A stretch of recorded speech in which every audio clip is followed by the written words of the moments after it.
There is a tow truck idling outside a Toyota dealership, and the thing sitting on the flatbed behind it is only a couple of years old.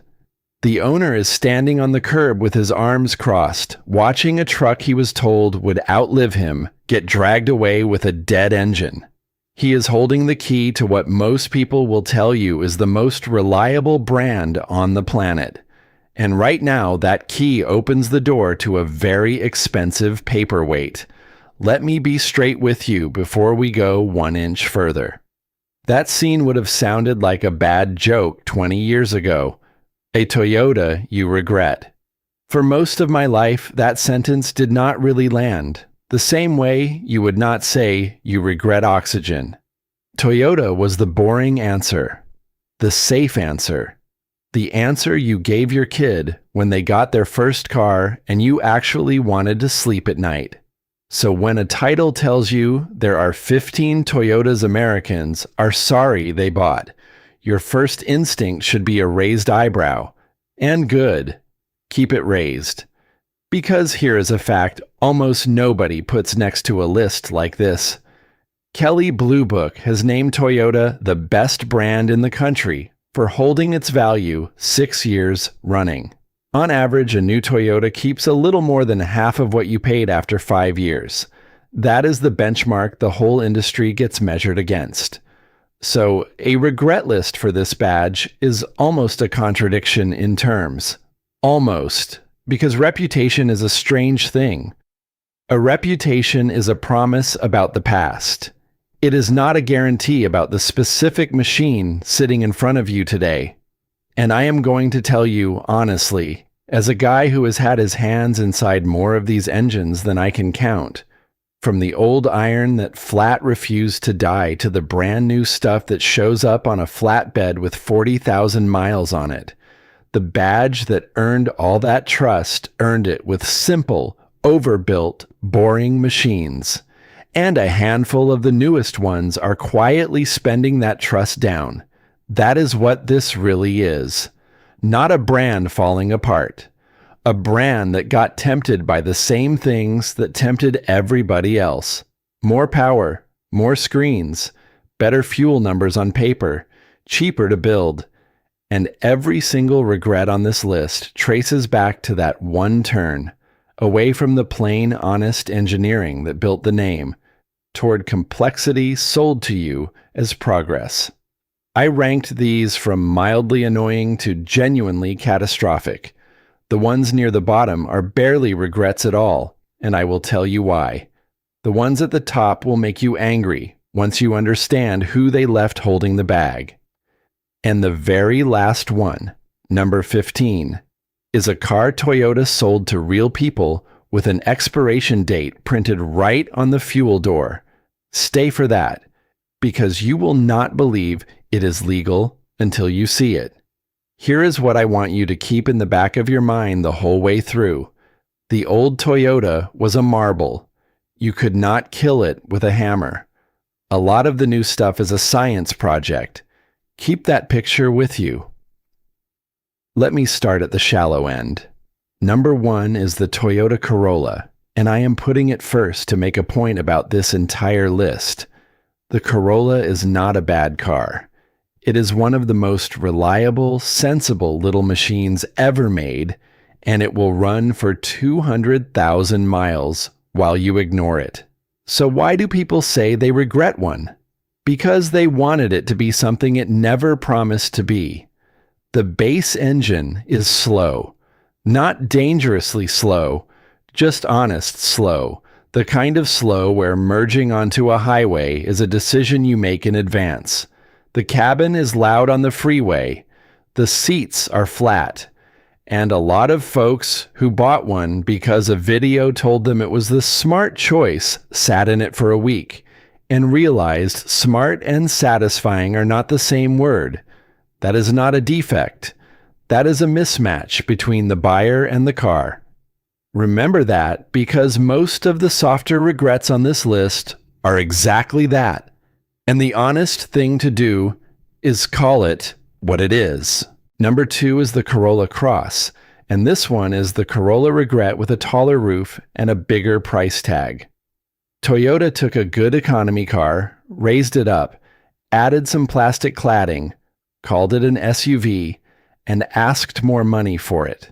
Now you have the same modest little engine hauling around extra weight and extra height, so it feels even more out of breath than the sedan it is based on, and it drones under your foot when you ask it to hurry. People buy it thinking they are getting a rugged small SUV, and they are getting a Corolla wearing hiking boots. Reliable, yes. But you paid a crossover premium for economy car bones, and the day that clicks is the day the regret shows up. Number 3 is the Toyota Venza, and this is a different flavor of regret entirely. There was nothing mechanically wrong with the Venza. It was a quiet, handsome, comfortable hybrid crossover dressed up to feel almost like a small luxury car, and dealers happily leaned into that. The problem is, Toyota killed it. It got discontinued, and the moment a model gets orphaned, a few things happen to the person who just bought one.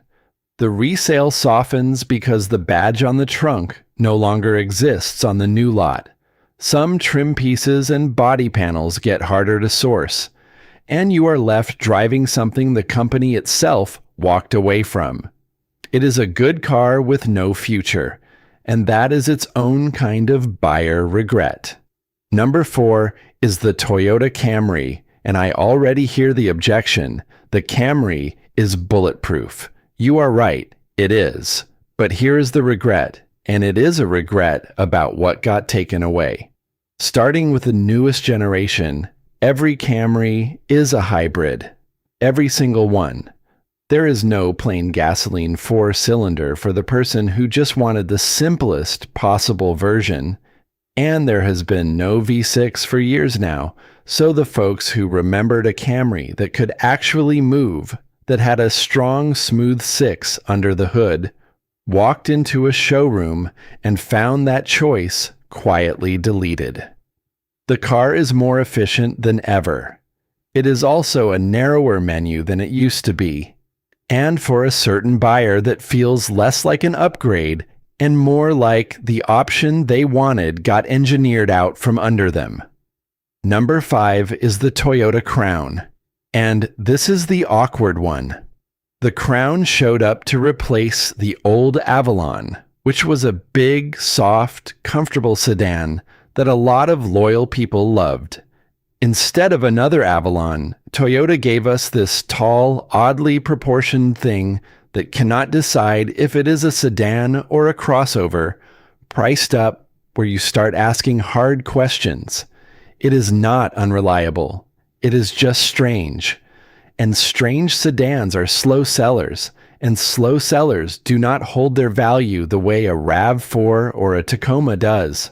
And like a lot of the newest Toyotas, it got swept into a software recall where the instrument panel could fail to show you your speed, your brake warning, or your tire pressure at startup. Which brings me to a thread you're going to see over and over on this list.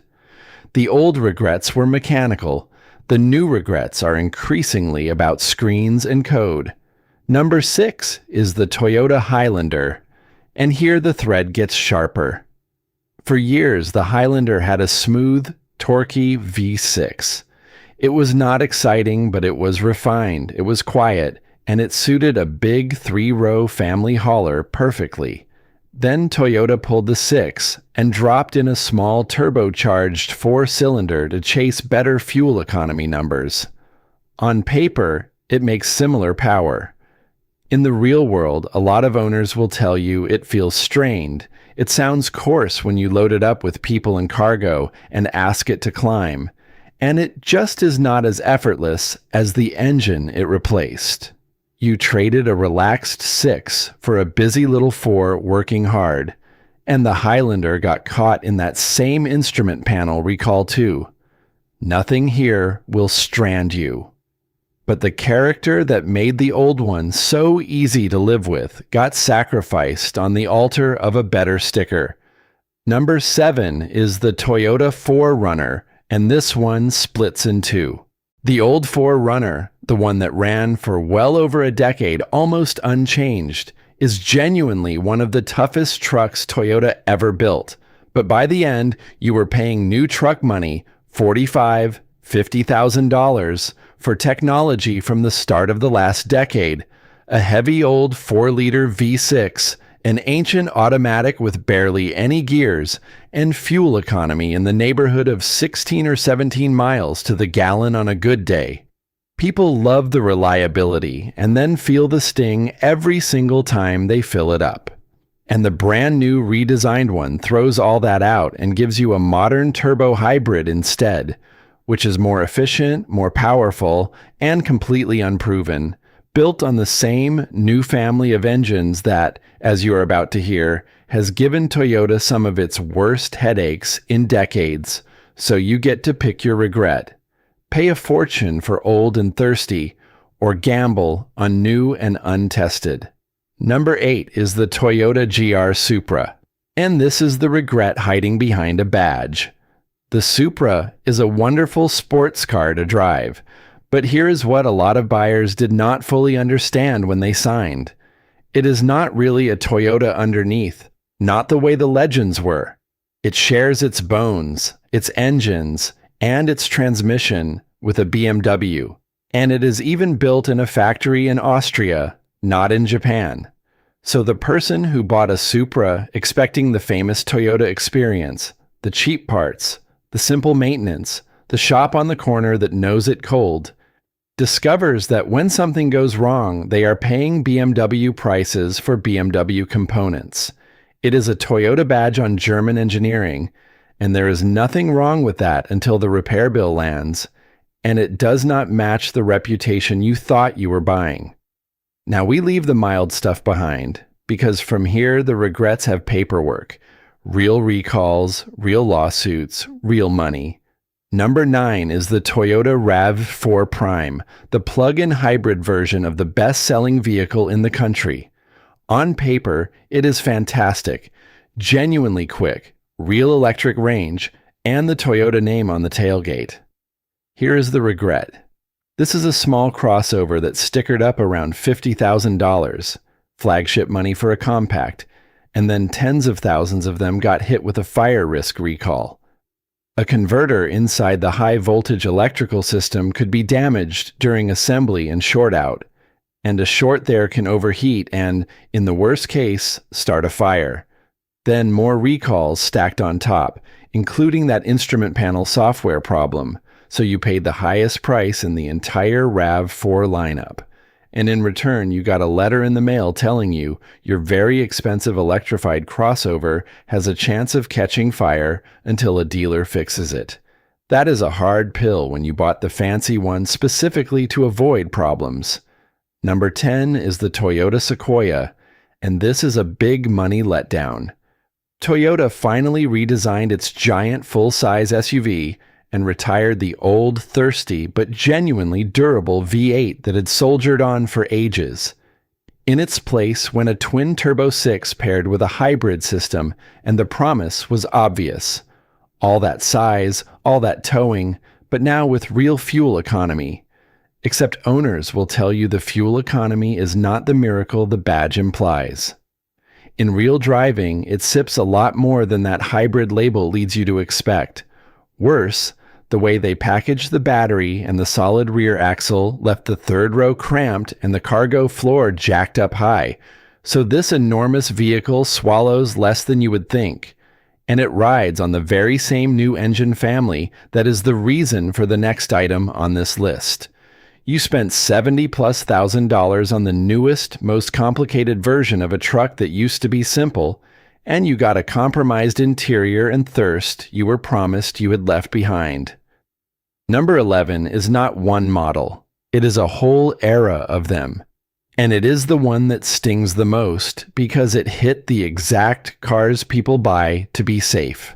If you own a Toyota built roughly between 2017 and 2020, a Camry, a Corolla, a RAV4, a Highlander, a Tacoma, a Tundra, and plenty more, there is a strong chance it carries a fuel pump that can quit while you are driving. The pump has a little internal piece made from a plastic that can absorb fuel, swell up, and jam. And when it jams, the engine simply stalls. Not in the driveway, on the highway, at speed, in traffic. The company recalled more than 5.8 million vehicles worldwide over it, more than 3 million right here in the States, and it grew and grew across several years. There was a class action and a settlement worth around $150 million that extended the warranty on that part all the way out to 15 years, or 150,000 miles, and paid for loaners and towing. Sit with that. Millions of people bought the most reliable car in America precisely so it would never leave them stranded. And the failure Toyota engineered in was the one that shuts the engine off while you are changing lanes. The badge said dependable. The pump said otherwise. Number 12 is the newest Toyota Tacoma, the fully redesigned truck that people waited years for. When it arrived, Toyota did the modern thing and swapped the old proven V6 for a small turbocharged 4-cylinder bolted to a brand new automatic with a lot of gears. And early on, that new automatic started failing. We are talking trucks with fewer than 1,000 miles on them slipping, jumping into neutral, getting stuck, losing power, and owners being told the entire transmission needed to come out and be replaced while they waited weeks for parts. Toyota issued a service bulletin, and to be fair to them, the worst of it seems to have settled down as they sorted the early builds. But think about what that means. If you bought one of the first ones, you paid over $40,000 to be an unpaid test driver for a drivetrain that was not fully baked. Add a small fuel tank that limits your range and a pile of little electronic gremlins, glitchy screens, dropped phone connections, and you have a truck that a lot of loyal Tacoma people watched with their hearts in their throats. Number 13 is the Toyota BZ, the company's first serious electric SUV. This one is a genuine fall from grace. Remember, this is the brand that holds its value better than anyone. Now watch what happened here. The electric one launched, and within weeks, Toyota had to tell owners to stop driving it, because the bolts holding the wheels on could loosen and a wheel could actually come off the vehicle. Let that sink in. The most trusted name in cars sold an electric SUV where the wheels might fall off, and then took months to even come up with a fix. And on top of that safety mess, it did the one thing Toyotas are famous for never doing. It bled value. Some of these lost more than half their price in 3 years, when a normal Toyota loses maybe a third.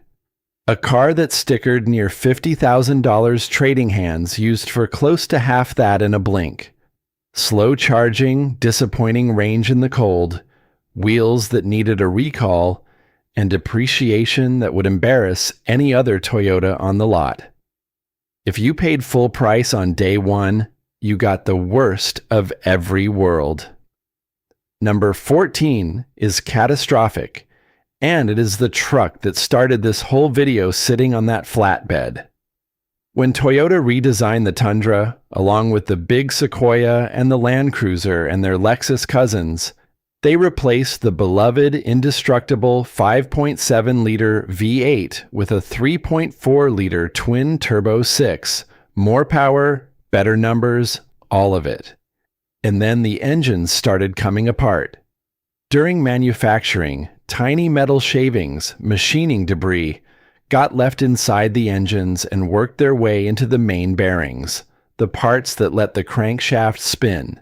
Once that grit gets in there, it grinds the bearing until the engine knocks, runs rough, refuses to start, or dies completely while you are driving.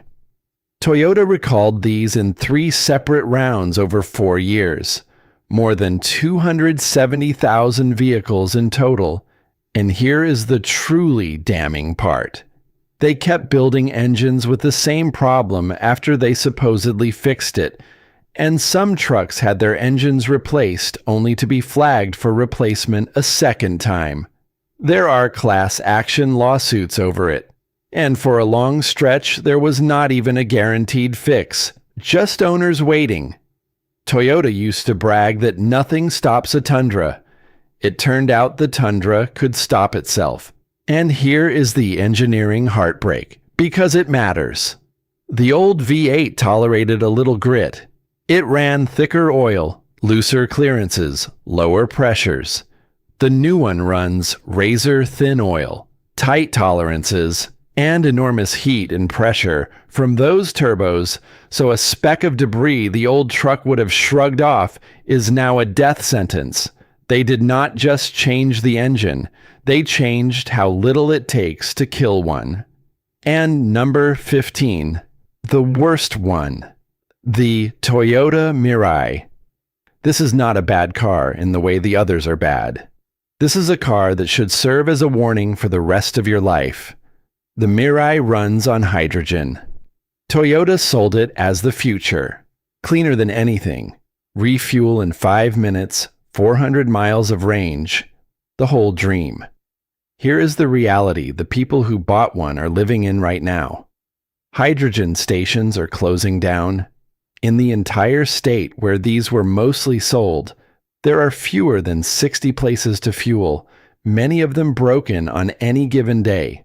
And owners have described driving hours and waiting hours just to fill up. Sometimes burning half a tank getting to a working pump and back. The fuel got wildly expensive. And the value. My word, the value. These cars have lost 80, even 90% of what people paid. A $36,000 car appraised for $2,000. People still making payments on vehicles they cannot fuel and cannot sell because nobody on earth wants them.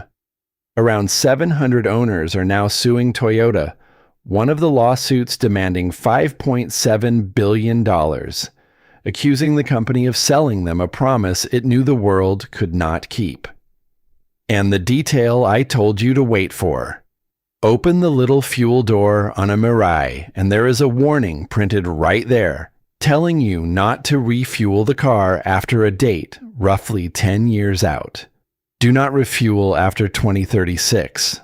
A car sold new to families with a printed expiration stamped inside it, like a carton of milk. That is not a regret. That is a tragedy with wheels. So let me pull the wheel around, because this is the part that actually matters, and it is not really about Toyota being a villain. Look at that whole list, and one pattern runs straight through it. Almost none of these regrets came from Toyota doing the boring, simple thing. They came from Toyota reaching for something more. A turbo instead of a plain engine. A hybrid instead of a proven V8. A screen instead of a gauge. Hydrogen instead of gasoline. An electric SUV rushed out to keep up. Every serious failure on this list is a complexity failure. And complexity is not an accident. Complexity gets added for reasons, and the reasons are almost never about making your car last longer. Here is the honest truth about who benefits from all of it. There is no money in a marble. There is no money in an engine so simple and so overbuilt that it runs for 300,000 miles and never sees the inside of a dealership. That reliable old iron was a terrible business. Wonderful for you. Terrible for the people selling parts and service. There is a great deal of money, on the other hand, in a turbo that needs specialists. A hybrid system you cannot touch. A sealed box full of sensors. A fuel type that ties you to a network somebody else controls. And a screen that turns your dashboard into a software update. Tighter engines with thinner oil hit better fuel numbers to satisfy regulators, and they also fail in ways that need the dealer. I am not telling you Toyota sat in a room and schemed to hurt you. I am telling you something quieter and more real. When a company chases power and efficiency numbers and lower build cost and shinier features, the simple honesty that made the old machines last just quietly stops being the priority. Nobody profits from teaching a car to survive being ignored. Everybody profits from a car that needs them. And that is what actually gets lost. Not just money, though there is plenty of that. What gets lost is the thing that made a Toyota in the first place. The plain, unglamorous, almost stubborn engineering that said we are going to build this to outlive its owner and we do not care if it is boring. That was the whole magic. It was a promise you could feel every time the thing started on a cold morning with 200,000 miles on the clock. When you replace that with a machine that is cleverer, faster, more efficient, and far more fragile, you might get a better spec sheet. But you traded away the one thing the badge was really selling: the freedom of not having to think about it. The old Toyota let you forget you owned it. A lot of these new ones make sure you never can. So here is what I want you to actually do with all this. First, do not let anybody, including a video like this one, tell you Toyota is finished, because it plainly is not. The plain gasoline Corollas and Camrys and RAV4s are still among the most dependable machines you can buy. And that resale crown is real. Second, when you shop, separate the reputation from the specific car. Ask what engine is in it. Ask if it is a brand new design or a proven one. A first-year turbo or a first-year transmission is a gamble no matter whose badge is on it. And the sweet spot is almost always the second or third year of a design, after the early bugs get quietly fixed. Third, before you buy any used one, spend 2 minutes checking its identification number against the recall records, because the fuel pump and that big engine problem are exactly the kind of thing a previous owner might have ignored. And fourth, be honest with yourself about what you actually want, because half the regrets on this list were just the wrong car for the right person. Do that and picture where it puts you. You are standing on a lot, and while everybody else is staring at the biggest screen and the turbo badge, you are the one asking the boring questions, the one who walks past the science project and buys the marble, the one who is still driving happily and cheaply years from now while the flatbed goes to somebody else. That is what understanding this stuff buys you. Not cynicism, just the ability to not get caught. Now I want to hear from you, and I read every single one of these. So tell me in the comments, what Toyota do you own? What year is it? And is it one of the old bulletproof ones or one of the newer ones? If you have got an old truck or an old sedan out there with a scary number on the odometer that simply refuses to quit, I especially want to hear about that one, because those are the machines that built this whole reputation, and they are getting rarer every year. And if one of these regrets happened to you, if you got the letter, if you sat in the loaner, lay it out, because somebody reading is about to make the same decision, and your story might save them. Subscribe while you are here, because the next one is the piece of this puzzle almost nobody talks about, and it makes everything I just said look small. We are going to dig into lifetime transmission fluid. The fluid the manufacturer swears is filled for life and never needs changing. And I am going to show you exactly whose life they mean, because it is not yours and is not the transmission. It is the single cleanest example of planned obsolescence hiding in plain sight in your own driveway. And once you see how the trick works, you will never trust the word lifetime on a car again. Until then, do me one favor. The next time somebody tells you a car is too advanced to work on yourself, remember that advanced and honest are not the same word, and the machines that lasted the longest were almost always the ones simple enough that you could look them in the eye and understand them. Keep asking the boring questions. They are the ones that save you.